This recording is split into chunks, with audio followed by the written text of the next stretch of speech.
Today's snare battle features two high-end 13-inch snares. For my drumming friends out there who have never played a 13-inch snare, I understand. I avoided them myself for several years, thinking that, a 14-inch snare and the depth was important, or more important. And then I began to read some things and talk to some other drummers over the years, and I have come to have a lot of respect for 13-inch snares. They have a purpose, they have a place. In a lot of ways, they are easier to play than a 14-inch snare and allow a little bit more flexibility maybe than most 14-inch snares. Here we have the Sonor Benny Greb Artist Model. This is a fairly new drum. This is the brass edition. They also make an all-wood version of this drum. I believe it's either birch or maple. And what is kind of unique about this drum is that it actually has two internal mufflers, and they are a different material. One of them's like a sheepskin, another one's more like a cymbal felt, only harder. And you can adjust those independently from the snares and all of that. This drum is 13 by 5.5 inches. That's the shell. I believe they sell it as a 13 by 6, and that's the overall depth, but the shell is actually 13 and 5.5. This drum is a DW edge, and it is both the top and the bottom edge. I believe the interior, the middle part, or this darker part, is wood, and it's maple wood. And this drum's a little bit older. It has the old style throw off. This is from the early 2000s, and this is a great collector's level snare drum. These are very popular. They're a very heavy drum. These brass rings are extremely thick, and this drum goes north of 19 pounds, and for a 13-inch snare, that's a lot. I have brand new Remo Emperors on both the top, both drums' top head, the batter head, and then on the Rezo we have brand new Evans resonant heads. Both of these, using my drum dial, are tuned to 90 psi on top at either lug, at every lug, and then we're at 80 psi on the bottom. They both have 16 or 20 count snares. I can't remember for sure which, but I did look at them and they look the same. And so I'm going to play them side by side, and today's snare battle is going to feature something a little bit different. Because the Sonor was designed for its internal mufflers to be used, right now I have a single small gel on each snare head, and I have the mufflers all the way off on the Sonor. I just wanted you to hear that equal, the shells, just the raw shells with just a hint of muffling. After I play these for a second or two, I'm going to take the gel off of this drum and put it over onto the DW, and then I'm going to use the internal muffler, and you'll hear what both of them sound like pretty open, and then we'll hear what they sound like more like how I would play them. After I play them for a little bit, give you a sample or two, I'm going to come back and tell you how I use these drums and what my opinion is, what I hear here in person. Thank you.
of the things I really like about 13-inch snare drums is that because there is less surface area, you can actually play these drums or tune these drums a little lower and still have the same resistance or same feel, same rebound off of with your stick. And in some situations, that's pretty handy. The volume of the 13-inch, in my experience, overall, on average, not specifically these two drums, but overall, the volume's a little less. So in worship scenarios or small watering holes or bars or honky-tonks where volume can be an issue for the drummer, a 13-inch snare makes a lot of difference. I can also throw these in with a smaller snare case, a little bit easier to carry, although this drum is very heavy. There's a lot of advantages to them, but the main one is, in my mind, is the feel. They have a different resistance to your hits, to your strikes. They feel better. The rebound is different. And once you get used to it, it's actually kind of nice. I like it. It's reminds me a little bit more of playing on a practice pad than what a 14-inch snare does. As you could hear, these are really two different drums. And while both are just exceptionally high quality, everybody knows Sonor and DW make, very high quality instruments. They really have, in my usage, have gone different ways as far as how they're applied and when I use them. This is an outdoor drum for me. I like this drum live. I like its cut.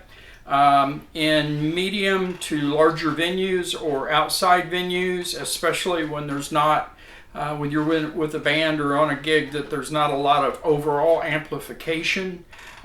This is a very good option. This is a very good drum to go to for that. And it cuts enough, it gets through enough, yet it's not overwhelming. You can take it with a bop set and it won't drown everything else out.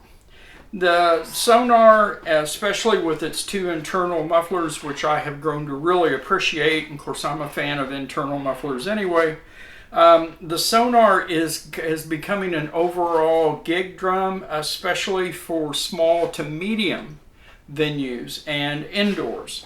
I like this. Its volume is enough less. I can still play with my normal velocity, stick velocity, and my normal hits. And again, I'm not drowning out anything.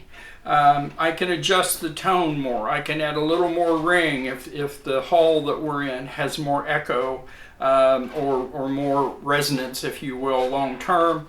And so because of the adjustment options that come with the drum and the internal mufflers and the construction of the drum, I think it's just a wonderful instrument. I'm very happy with both of these snares.